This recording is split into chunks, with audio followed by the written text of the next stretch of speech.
Greetings and welcome to the Prime Directive. I'm your host, Jeff. And my co-host as always, Chris. Say hi, Chris. Hello. Chris, when you said you wanted to watch a bad Star Trek movie, I thought we were going to watch the motion picture. Hey. But that's actually way better. Section 31, the movie, straight to streaming, Paramount Plus. Yeah. Initial thoughts?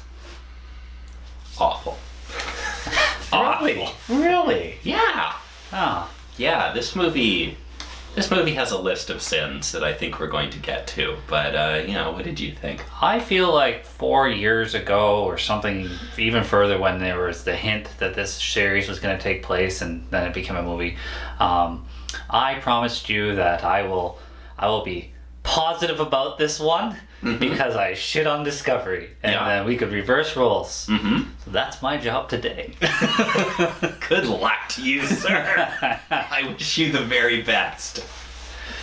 There were definitely some things that I liked about them. Were they big enough to make this movie good? Probably not. But, let's get into it. Yeah, all right.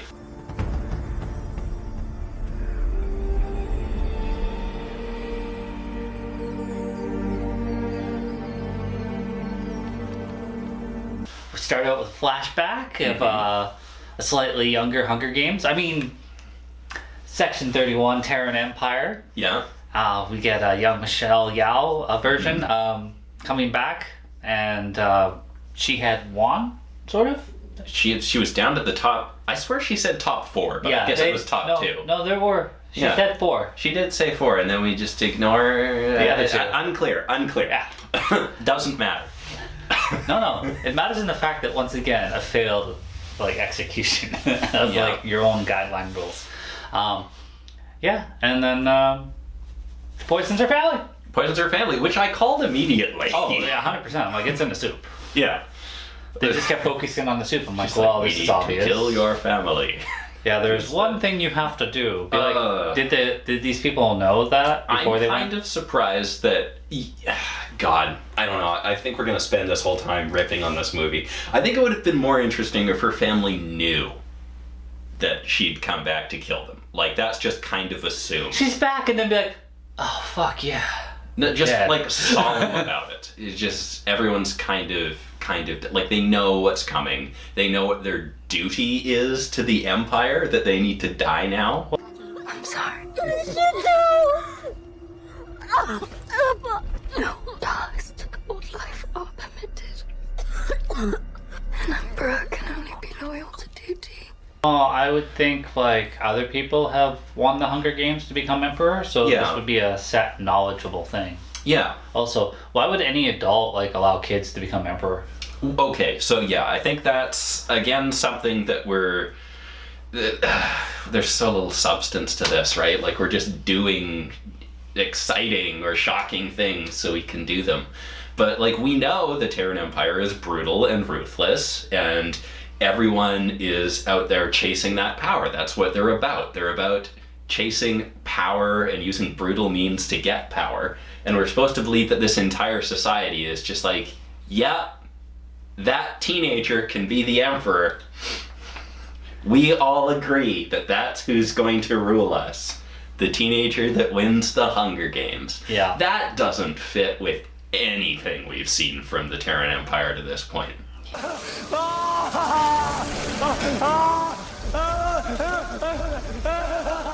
Even Georgiou, we know, has had people coming at her for her entire life. What is this? I would have been so happy if Lorca showed up. I don't care which version of Lorca, give me a Lorca. This movie was missing some charming Jason Isaacs. Yes. Also, she kept being referred to as, Space Hitler. She was a terrible person. She'd done genocide. She'd done all this stuff. And this entire, movie was her past coming back to haunt her.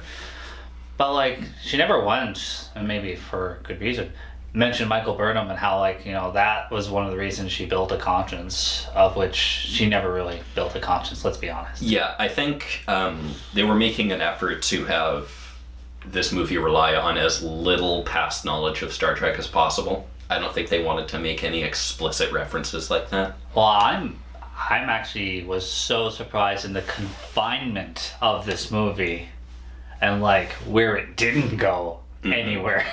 Yeah, we went to one planet with a garbage scow. Yeah. And the cool space station was pretty cool. It flew away at the end, so it's also a ship. Yeah, sure.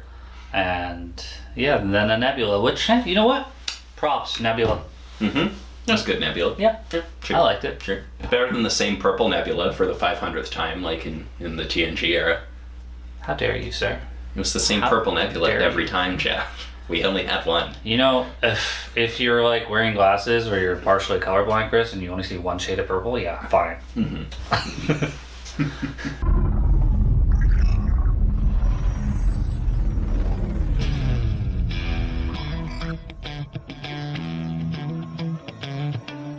We get to see her space station, where she has some French name and pretends to be somebody else. And they show us a shot of everyone that we know is in Section 31. Not even like other Patreons there. It's all just them in the beginning. And then she sits down and the guy comes up to her and he's all just like, hey. And she's like, you think I don't know? They're all Section 31. It's, yeah, like, show me somebody that's not Section 31 in the opening shot here. Like, they're just, like, recruiting her. And then we get this really kind of dumb flash, which we brought up in Dead or Alive with the sunglasses where he could see the future. And they're just like, well, we were going to do it this way. And they show you a flash where they knock her out and then they were going to impersonate her and then take over. It's like... But she had just agreed to help them, so they didn't have to do that. So this entire, like, explaining what we were going to do is pointless. I'm not sure why they really changed their mind. The leader guy was like, hey, like, you probably want redemption like I did. So I'm going to give you that chance. And then blame you later for possibly being a killer. So, yeah, important guy comes on board with important stuff. And she faces and steals it, but it doesn't fall through the floor. We have the same problem with facing that we've had since that one TNG episode with Ro and Geordi. I did think it was particularly egregious how, you know, we established that it faces through normal matter because it faces through his hand and then hits the floor. Floor is fine. Also, how does the little phase thing that we stuck on there know where the box ends and he begins, right? Yeah. Like, if he's holding the box, what's the difference between that and components that the box is holding? The things that are inside the box? Why it doesn't have I would have had people on the floor underneath with, like, a phasing thing and catch it. Yeah, that would have been cool. Like, oh, we got it.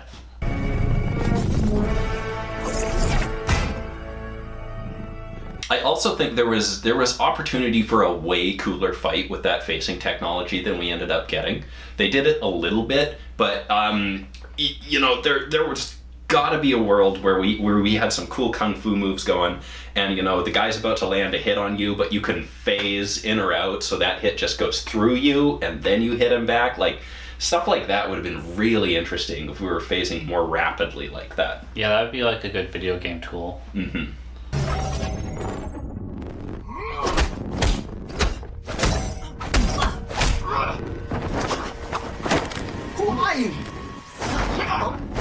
I dressed in mysteriousness, fights her in and out of phase. The Deltoid, is it? Delton? Yeah. She like goes over the bar and like, you know, does seductive leg movements in front of him. And they're like, you got this? She's like, I got this. And I was like, is she gonna like seduce him or no? She kicks him. Well, that did seem to work on everybody but him. And honestly, it's unclear why that didn't work on him. Maybe he's never watched Basic Instinct. Maybe. But yeah, she just kicks him and then she's like, I'm gonna punch you. And it's like, he's kicking people's asses, like, and she gets killed. And that's like, what was the point? Like, did you think about bringing a weapon? She doesn't usually need one, I guess. Oh, I guess. What if the person is just not into sex? They're asexual. Yeah. You don't know what life forms under there. You look like a Swiss Army knife. Hold on. I don't know what that means, but I'm not going to just stand here and get insulted. I'm not talking about you. I'm talking about your suit. At some point, we get introduced to all the characters. Mm-hmm. I like mechanical guy. Oh yeah, the mech guy. He was cool. He was funny. He seemed actually engaged and like he wanted to be there. Yeah, I think he was the one that was in the interview. Where he said that fans wouldn't like it. He's just like, it's like it was a lot of fun and this that, but fans are gonna hate it. Yeah. I could see that. Yeah, seems like a real down earth guy. I look forward to seeing him in something else. Yeah. Let's do something. Let's do something with him in it. Yeah, we'll find something. I didn't mind some of the cast. I recognized them from other shows. You got the Rachel Garrett, who is from Magicians, and she was so evil in that. Mm-hmm. Really weird choice with her being Rachel Garrett of all people. But doesn't that connection make you feel better that we're in a Star Trek thing? Is that it? Did we just pick a random minor character and be like, it's them? Because this didn't feel like it had anything to do with anything. I think they just pulled a name out of a hat. No, they should have really done something like, what are your hopes and aspirations? Well, I want to be captain one day. She did say that. Yeah. And then I want to retire on this family farm that we've held up for generations. Just to give me this big dream after captaincy that we know she's not going to get. No, you die. Oh, and I met this, I have this guy I really like, Richard. Yeah, he's gonna be my lieutenant one day. I am locked down. Now I'm trapped inside a giant robot Belkin head. No one is more locked down than me right now. An Irish guy? So my ignorant Canadian ears thought he sounded reasonably Irish, but I'm reading that was just a terrible Irish accent. Still Irish. That's what I'm seeing people say. I drop into it now, but honestly my Australian is my strongest at this point. Okay. A little creature inside. Mm-hmm. This robot of a Vulcan dude. Yeah. Sure. Yeah. Sure. Whatever. Fine. Robot people. Mm-hmm. If we could do that. We've got our shapeshifter dude. I'm saying, why is Data so hard to construct if we can do robot people? Well, I mean, because there's no thinking in that one. Yeah. Like, the body isn't the hard part to construct, right? Yeah. It's the mind. Yeah, I suppose. But any android, helping computer, person would be useful on a ship. Move those giant barrels, catch them before they fall on wharf. Mm-hmm. You got the chameleoid? Yeah, the shapeshifter guy. Yeah. I like him. Not in this show, but in Werewolves Within. Okay. He's a good comedy actor, and sarcasm usually works. And I saw him doing that in here, but it just wasn't landing for me at all. Mm-hmm. I was like, I know he's being funny, but it's not funny. Did I laugh at any point in this movie? I'm struggling to remember. Godsend? Yeah, that was kind of funny. We never got a solid answer. But I think that was more because of the robot dude. I was like, he's making this joke good. Yeah. Quick one. Is it Godsend or Godsend? Godsend or Godsend? I don't hear a difference in what you're saying. Really? Godsend? Godsend. Yeah, I'm still not getting it. The godsend Wait, is... godsend. I hear it now. They lose out on that. They go to the garbage scout planet. That slightly goes south, I guess. Well, they realize they've got a mole. Yeah. And so they choose everybody that isn't it and ignore the obvious. Mm-hmm. And which again, I called immediately. This was not... Yeah. Wasn't much of a misdirect. You said the exact words that they said, 10, 15 minutes later. Be like, oh, there's on autopilot. Yeah. Because he turns around and goes, yes, it would be my pleasure. I'm like, we have not established there's an autopilot, but he's clearly on autopilot. Yeah. Who's mechanical dude? Mm-hmm. And then... Yeah, no, I was legit upset that they killed the mech guy. Yeah. Because, that was my favorite character after that point. I'm like, no, we kind of need him. He's the one making this fun. Yeah. Aren't you coming? Yes, I couldn't be more excited. This Vulcan dude gets beamed away after they've discovered it was him and do a little chase scene. They get a ship working. Yeah. And they go after him in a garbage scow. Mm-hmm. And we've established that this is the Empress's old boyfriend in the suit at this point. Yeah. Yeah. Yeah. I mean, he had killed himself, and we were all like, it's gonna be him. The level of predictability here. Yeah. Yes. I would say that I think that was this part of this movie's biggest sin is just being predictable. Like, this felt very by the numbers. This felt very by committee. Like, I don't believe someone walked into this and said, I have a vision for making this a great movie. Like, I have something that I want to do. I honestly, I expected to do a lot of planet hopping, because that's what Discovery and all these new treks do to keep you entertained. This was all confined in like a few areas, and when you are confined in a few areas, you can make that work if there's a threat, but there really wasn't one. No, there was no like doing like a mystery. Yeah, but like, just right back to Werewolves Within. It's just like, one of these people are a werewolf and you are not safe here. And it's just like, none of them felt like they weren't safe. Like, yeah, somebody's gonna get knocked off, but like, they didn't build that. I wasn't worried about these characters. I wasn't rooting for them. I'm like, I know Georgiou's not gonna get knocked off. Well, Garrett's not gonna get knocked. So I guess. And they're just like, hey, in all these new Star Trek shows we're doing, we have these characters that we know can't die, but we put them in peril. Can we do that for this? Yeah, let's just use Rachel Garrett, 'cause she's not gonna die till later. You're a Chaos Goblin, aren't you? I know you have it. Don't call me that. Angel. Starfleet sniffed you out and put you in a place where you'd be most useful. Section 31 is just a place for officers who bend the rules. I'm very happy this was a movie instead of anything more. Oh God, week to week? I don't want to do. Yeah, I did not want to do this every week. That would have been tough. Because I've been so down on this since it started being a rumor. I was like, when we were back here and I was really trying to give Discovery a chance and trying to find something, I'd hear about this and I'd just be like, I'm gonna hate it. I'm coming into this ready to hate it. Yeah, well, I mean, I didn't hate this. If you had told me Section 31 was going to be a series before Discovery, I'd be like, sweet. I hope you're bringing back Sloane. Yeah.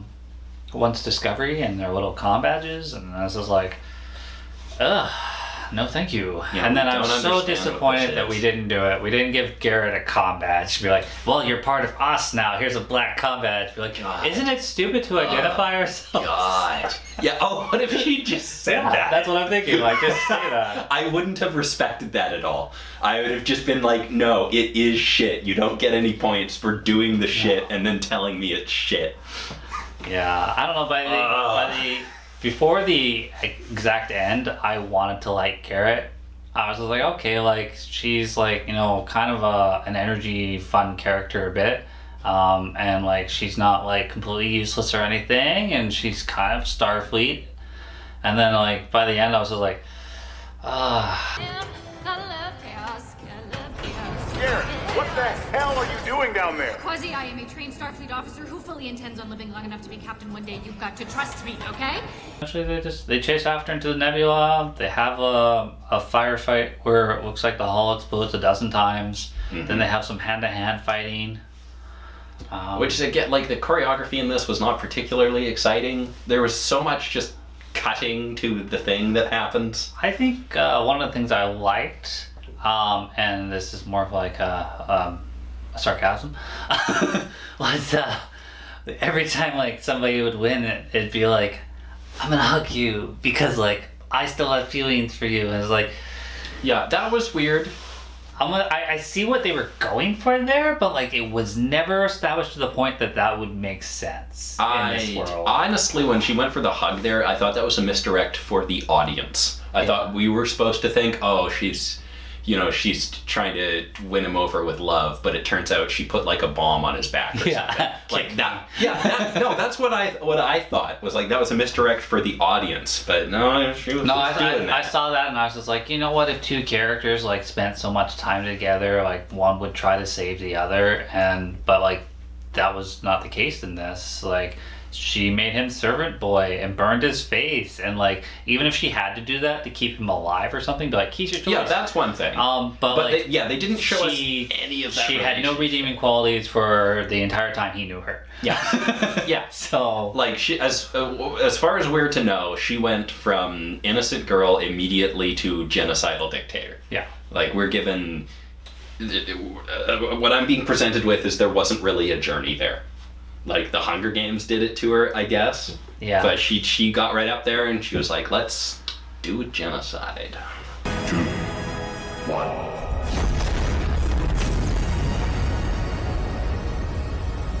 The passageway is collapsing.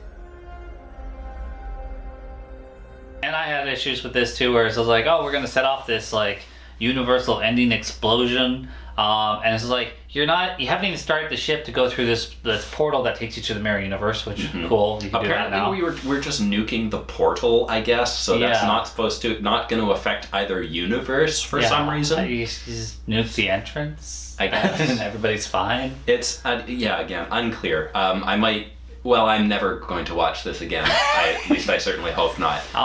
What about Star Trek Night with Your Friends? No.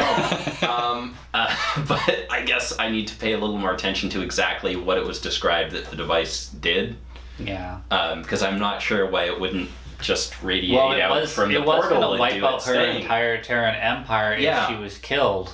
Yeah. So I would think the explosion would have easily taken out the garbage cow. And they slaughter you all at any moment. Is that a deal breaker? Nah. It's not like you need a reason anyway. It's true. You're a bad bitch. The other just awful part, which reminded me of something that I absolutely popped off against Discovery for, was right at the end where we're all chuckling and laughing with Michelle Yeoh, and the guys are just like, oh, we gotta watch out for you because you're a genocidal maniac. She literally is.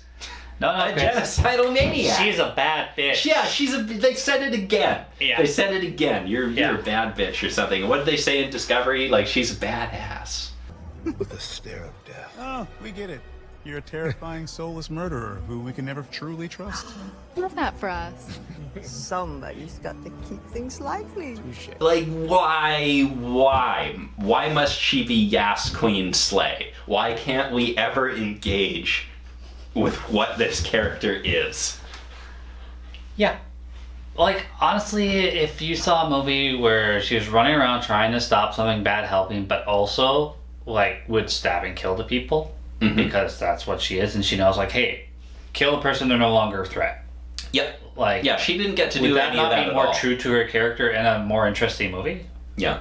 Like, even Section 31's, like, tone it down. If you ever watched Pitch Black, where Riddick's like a terrible killer, and at the end of the movie, like, I rewatched it, and I guess she just got pulled away by the creatures, but I always thought he stabbed her, and that's why they smelled the blood and pulled her away. And I was like, that's amazing ending, because that's his character. Would have been cool to see some of that in her. No, she was much softer than we've seen her before. It's another negative effect of Michael Burnham.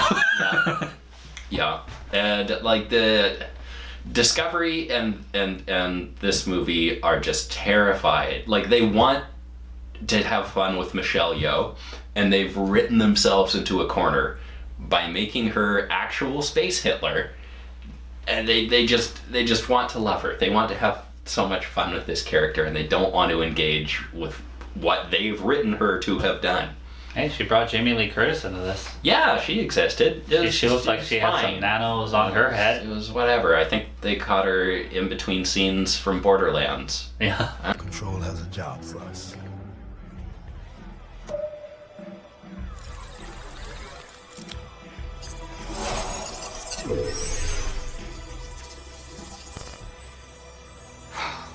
There was the whole, are they working for Control? What is, like, what? Yeah, that was weird. We went and started looking up timelines for Control, because Michelle Yeoh, the Empress knows that they had to go to the future because Control was going nuts. So she goes to the future, she has some adventures there with Discovery, and then she hops back to this time, and she's taking orders from Control again, but I think this is after they left in Discovery. So this is something else that runs Section 31 that just also is called Control and is Jamie Lee Curtis? Yep. I mean, like... I don't know. I do don't not know what they're going for. Power figuring it out, because, like, I Googled and it only led me so far. Yeah, like, I straight up don't understand what they're going for by calling it Control.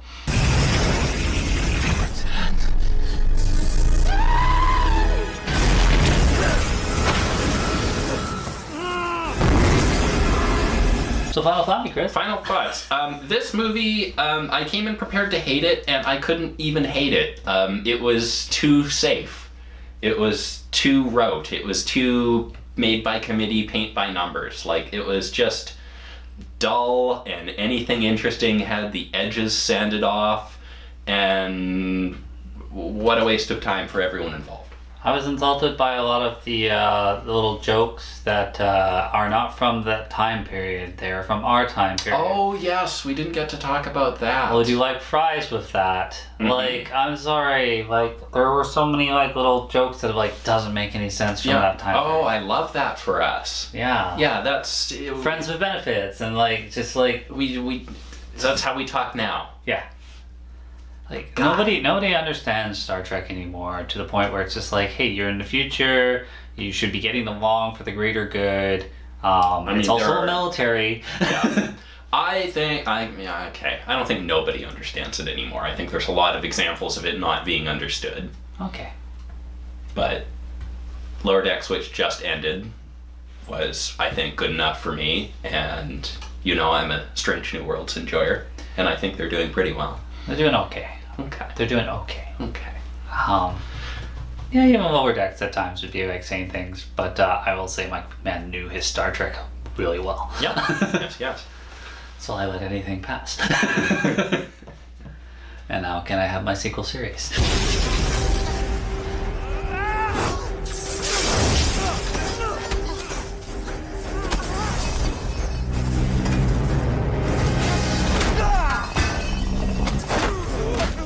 There were a couple of characters that had potential. The confinement of this thing bored me, and I was not I just watched the movie called Werewolves, where it was supposed to be a worldwide thing, and it was just a small little block city thing, and that was it. And I was just like, you know what? At least they're building suspension and tension. And I think even so much of the color of this show was so muted. Like, we spent so much time with these drab browns and greens and grays. It's not visually exciting. Was your space station ship not fancy enough for you, Chris? No, Would you not stay in that hotel area? No, look at the color of it. Compare how this looks to something like Guardians of the Galaxy, which is so much more interesting visually. Well, this is great. Even better. Is that the ship? Is the ship gone? I like that ship. What happened? Sabotage.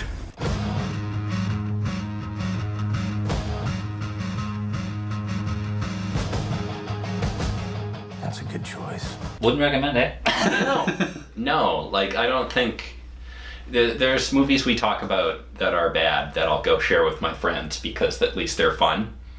And that can be, because they missed the mark or because they hit the mark on being bad in a fun way.